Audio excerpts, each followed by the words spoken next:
अगर हम आपकी पार्टी की बात करें तो ऐसा लगता है कि कैंपेन में आपके इरादे कुछ समझ में नहीं आ रहे हैं और काफी हद तक लुप्त होती हुई पार्टी का दर्जा आपको इस पूरे चुनाव में मिल चुका है। बसपा का आखिर एजेंडा क्या है इस चुनाव में? क्योंकि जो बात यहां पर की जा रही है कि फाइट पूरी तरह से अगर है कहीं पर तो वो समाजवादी पार्टी और बीजेपी के बीच में है। बसपा इतनी ज्यादा अंडर करंट क्यों समझ नहीं पा रही थी या क्यों अब तक सीधे आ नहीं पा रही थी सामने? धन्यवाद। मैं यहाँ पर उपस्थित दिल्ली दूरदर्शन को सम्मान देते हुए बड़े आदर और सम्मान के साथ में यहाँ विभिन्न राजनीतिक दलों के बैठे हुए सभी प्रतिनिधियों को, आदरणीय वर्मा जी मंत्री जी को और आदरणीय पत्रकार बंधुओं जी को मैं सबको सादर नमस्कार करते हुए मैं अपनी बात को शुरू करता हूँ। कोई बात नहीं। आपने कहा कि आपकी पार्टी विलुप्त होते नजर आ रही है और ये जो मीडिया द्वारा, मैं किसी की आलोचना नहीं करना चाहता हूं। हमारी पार्टी बहुजन समाज पार्टी आदरणीय बहन जी के नेतृत्व में 4 बार सरकार बनी।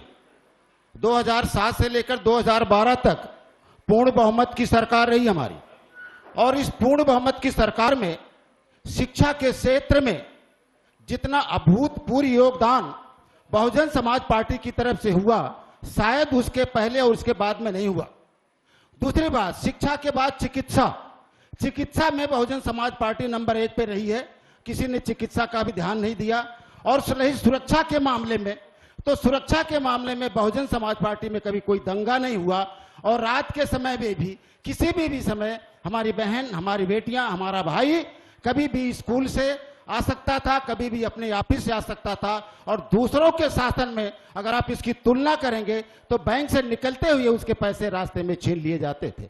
हमारा जो वोटर्स है, जो हमारा वोटर्स, वो बोलता कम है। क्योंकि अभी आपने देखा कि कानपुर में ही एक वोटर्स ने कह दिया मैं बहुजन समाज पार्टी को वोट दूंगा, तो उसको मार मार के अधमरा कर दिया।